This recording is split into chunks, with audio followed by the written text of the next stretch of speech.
8వ తారీఖులో జరిగేటటువంటి గిరి ప్రదక్షిణ మరియు గుడి ప్రదక్షిణకి సంబంధించినటువంటి ఏర్పాట్లన్నీ కూడా దాదాపుగా పూర్తిగా వచ్చాయి. సుమారుగా 32 కిలోమీటర్లు నిడివి కలిగినటువంటి మార్గం గుండా గిరి ప్రదక్షిణ అనేది 28వ తారీఖున జరుగుతుంది. దీనికి గాను సుమారు 7 నుంచి 8 లక్షల వరకు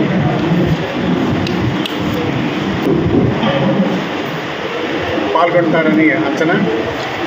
దానికి తగ్గట్టుగా ఇబ్బంది లేకుండా సేవలు అందించడానికి గాను 28 సేవా కేంద్రాలు ఈ 32 కిలోమీటర్ల నిడివిలో ఏర్పాటు చేయడం జరిగింది. ఆ 28 సేవా కేంద్రాల్లో దేవస్థానం సిబ్బందితో పాటు సచివాలయ సిబ్బంది, మెడికల్ సిబ్బంది, అలాగే సెక్యూరిటీ సిబ్బంది, అదేవిధంగా వాలంటీర్లు కూడా వారి యొక్క సేవలను అందిస్తారు.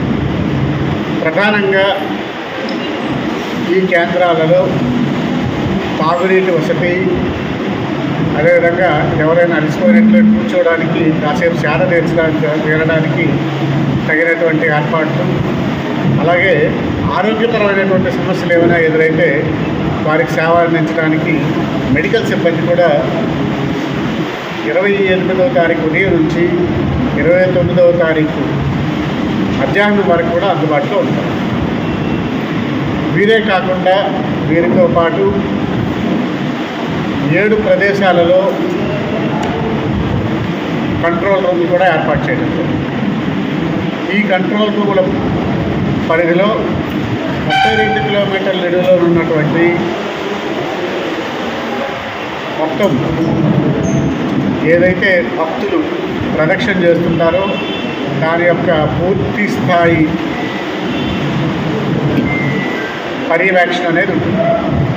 ఈ పర్యవేక్షణ ఏ విధంగా ఉంటుందంటే, ముఖ్యంగా దేవాదాయ శాఖ, పోలీస్ శాఖ, అదేవిధంగా జీవీఎంసీ, అలాగే మెడికల్ అండ్ హెల్త్, వీటికి సంబంధించినటువంటి సీనియర్ అధికారులు పూర్తి స్థాయి వారి పరిధిలో ఉన్నటువంటి ఏవైతే కంట్రోల్ నుంచి కంట్రోల్ రూమ్ మధ్యలో ఉన్నటువంటి ఏదైతే నిడివి ఉందో ఆ నిడివిలో ఉన్నటువంటి భక్తుల యొక్క ప్రదక్షిణలో ఎటువంటి సమస్యలు ఉన్నట్టయినా వాటిని తీర్చడానికి వాళ్ళు సిద్ధంగా ఉంటారు. ఆ పరిధిలో ఉన్నటువంటి ఏదైతే ప్రదక్షిణ మార్గం ఉంటుందో ఆ మార్గాన్ని పూర్తిగా డ్రోన్ల ద్వారా పర్యవేక్షిస్తుంటారు. ఆ డ్రోన్ల లైవ్ ఫుటేజ్ అనేది ఆ యొక్క ఏదైతే కంట్రోల్ రూమ్స్ ఉన్నాయో ఆ కంట్రోల్ రూమ్స్లో ప్రత్యక్షంగా పర్యవేక్షిస్తారు. దాని ద్వారా ఎవరికైనా ఎక్కడైనా ఏదైనా ఇబ్బందులు వచ్చినట్టు ఉంటే వెంటనే పరిష్కారానికి చర్యలు తీసుకోవడం. ఈ సేవా కేంద్రంలో ఉన్నటువంటి సిబ్బందికి, కంట్రోల్ రూమ్లో ఉన్నటువంటి సిబ్బంది అందరికి కూడా పోలీసు బ్యాక్ ప్యాక్స్ ఇవ్వడం, వాకీ టాకీలు ఇవ్వడం జరుగుతుంది. దాని ద్వారా పూర్తి స్థాయిలో పర్యవేక్షణ అనేది ఉంటుంది. ఇంతేకాకుండా తొలిపావంచ దగ్గర కూడా మనకి అక్కడ ఉన్నటువంటి పుష్కరిణి బిల్డింగ్ ఏదైతే ఉందో పుష్కరిణి బిల్డింగ్లో కమాండ్ కంట్రోల్ రూమ్ అనేది ఏర్పాటు చేయడం. ఈ కమాండ్ కంట్రోల్ రూమ్ ద్వారా పూర్తి స్థాయిలో ఈ 32 కిలోమీటర్ల నిడివిలో ఉన్నటువంటి ప్రతి ఒక్క సంఘటనని, ప్రతి ఒక్క కదలికలను కూడా పర్యవేక్షణ అనేది జరుగుతుంది. ఇందులో జిల్లా స్థాయి అధికారులందరూ కూడా కూర్చోవడం జరుగుతుంది. ఇది పూర్తిగా జాయింట్ కలెక్టర్ గారి యొక్క పర్యవేక్షణలో జరుగుతుంది. అంతేకాకుండా కమిషనర్ ఆఫ్ పోలీస్ వారు, అలాగే డీసీపీలు, అలాగే జీవీఎంసీ కమిషనర్ గారు కూడా ప్రత్యక్షంగా ఈ ప్రతి కదలికని పర్యవేక్షించి ఎక్కడైనా సమస్యలు ఉన్నట్టుంటే వెంటనే అక్కడికక్కడే ఆదేశాలు ఇచ్చి పరిష్కారానికి చర్యలు తీసుకోవడం అనేది జరుగుతుంది.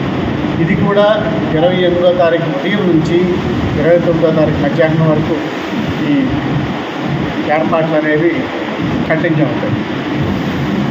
ఇంతేకాకుండా ప్రజల యొక్క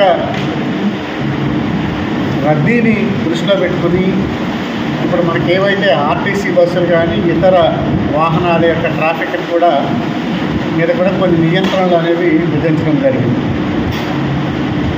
హనుమంతవాక నుంచి వచ్చేటటువంటి బస్సులు ఏవైతే ఉన్నాయో వాటన్నిటిని కూడా హనుమంతవాక నుంచి అక్కడ ఏదైతే లాస్ట్ టైం శాండ్ డిపో ఉందో అంతవరకు అలౌ చేసి అక్కడ నుంచి ప్రజలు నడిచి వచ్చేటటువంటి ఏర్పాటుకి చేయడం జరుగుతుంది. శాండ్ డిపో ఉంది కదా, సెంట్రల్ చేయాలి. అక్కడ నుంచి ఇంకా నడిచి రావాల్సిందే. బస్సెస్ అలౌ చేసిన అదేవిధంగా మనకి ఏదైతే వేపగుంట రోడ్డు ఉందో, ఎన్ఐడి వేపగుంట గోపాలపట్నం రోడ్డు ఉందో వాటి ద్వారా మొత్తం ప్రైవేట్ వెహికల్స్ అన్ని కూడా ట్రాఫిక్ని కంట్రోల్ చేసి ఆర్టీసీ బస్సులని ప్రజలు అంటే రద్దీ పెరిగినంత వరకు మన ఓల్డ్ గోశాల వరకు తీసుకురావడానికి ఏర్పాటు చేస్తుంది. ఆ రోజు 28వ తారీఖు 29వ తారీఖున కూడా కొన్ని ఈ సేవలు ఏవైతే ఉన్నాయో సేవలన్నీ కూడా రద్దు చేయడం జరిగింది. 29వ తారీఖు కింద నుంచి మీద నుంచి కిందకి రావడానికి గాను బస్సులు కూడా 50 బస్సులను ఏర్పాటు చేసాం. ఇది కాక అదనంగా ఆర్టీసీ బస్సులు ఉంటాయి. నుంచి 8వ తారీఖు మీద నుంచి కిందకు వచ్చేటప్పుడు అవి రిటర్న్ కూడా మళ్ళీ ఇక్కడ మనకి ఏదైతే రౌండ్ బిల్డింగ్ ఉందో రౌండ్ బిల్డింగ్తో రిటర్న్ అవుతాయి. అది ఎంతవరకు రిటర్న్ అవుతాయంటే జనం మధ్యాహ్నం సరికి జనం పెరిగేంత వరకు వచ్చి దించేసి వెళ్తారు. అక్కడ నుంచి జనం విపరీతంగా పెరిగిపోయి ఆర్టీసీ బస్సు కిందకి రావడం వచ్చేటటువంటి ఇబ్బంది పరిస్థితి అయితే టోల్ గేట్ ద్వారా రిటర్న్ తిరిగేసి వెళ్ళిపోతాయి బస్సు. టోల్ గేట్ వరకు తీసుకొచ్చి దించేస్తారు. టోల్ గేట్ ద్వారా బండి వెనక్కి వెళ్తుంది, మళ్ళీ మీదకి వెళ్తుంది, వాళ్ళు కిందకి తీసుకొచ్చి దించుతారు. 5వ తారీఖున సెకండ్ మొన్నట్లా బోర్డింగ్ పాయింట్ కూడా ఓపెన్ చేయడం జరుగుతుంది. డ్రాపింగ్ పాయింట్ కాంప్లెక్స్ అవుతుంది, బోర్డింగ్ పాయింట్ పాతాళం బంగారం కూడా ఉంది. కొండ మీద ఆ రోజు సుమారుగా 80,000 మంది వస్తారని ఎక్స్పెక్టేషన్ ఉంది. లాస్ట్ టైం 70,000 మంది వచ్చారు, ఈసారి 80,000 మంది వస్తారనుకుంటున్నాం.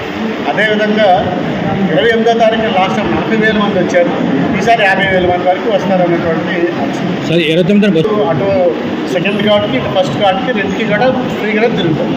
ఆ రోజు కిందకి వచ్చే వాళ్ళందరూ కూడా రిటర్న్లో మళ్ళీ మెట్ల మార్గం ద్వారా ఎవరు రాకుండా వాళ్ళందరినీ కూడా అక్కడ మెట్ల మార్గంలో ఆఫ్ చేయడం జరుగుతుంది. కింద నుంచి వచ్చే వాళ్ళంతా మీద నుంచి మళ్ళీ రానివ్వరు, వాళ్ళందరికీ బస్సుల్లోనే కింద తీసుకుంటున్నారు. 28 రాత్రి దర్శనాలు రాత్రి 9:30 వరకు ఉంటాయి. 9:30 జనం ఎక్కువ ఉంటే కంప్లీట్ అయినంత వరకు ఉంటారు. అయితే అట్ ది సేమ్ టైము కొంతవరకు ఇచ్చేసి ఆపుతాం. ఎందుకంటే మరుసటి రోజు ఉదయం 3 గంటల నుంచి దర్శనానికి రెడీ అయిపోతారు. వాళ్ళు మొన్నట్లాంటి పరిస్థితి వస్తే వచ్చిన వాళ్ళు క్యూ లైన్స్లో వెయిట్ చేయాలి.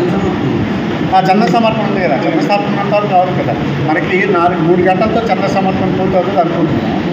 3 గంటల నుంచి వాళ్ళు దీనికి గుడి ప్రదర్శనకి అలౌ చేస్తాం. దర్శనాలు 4 గంటల నుంచే మొదలవుతుంది. గుడి ప్రదర్శన 3 గంటల నుంచి అలౌ చేస్తాం.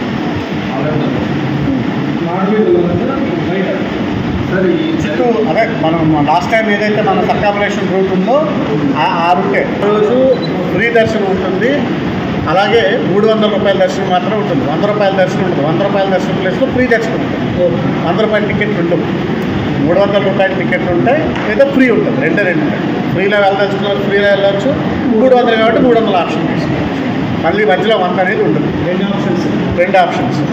దారులు అయితే 3 దారులు ఉంటాయి, ఫ్రీ దారులు. ఒకటి మనకి రెగ్యులర్గా ఫ్రీ దర్శనంకి వెళ్ళేటటువంటి వాళ్ళు పడమట మాడ మీద నుంచి వెళ్ళే వాళ్ళు అందులోంచి వెళ్తారు. అదేవిధంగా ఇప్పుడు లాస్ట్ టైం మనం చంద్రయాత్రలో క్యూ కాంప్లెక్స్ నుంచి వెళ్ళేవారు, అది ఉంటుంది. అట్ ది సేమ్ టైం 100 రూపాయల రూట్ రోజు ఏదైతే అది కూడా ఫ్రీకే వాడుతుంటారు. ఈ 3 ఫ్రీ వర్క్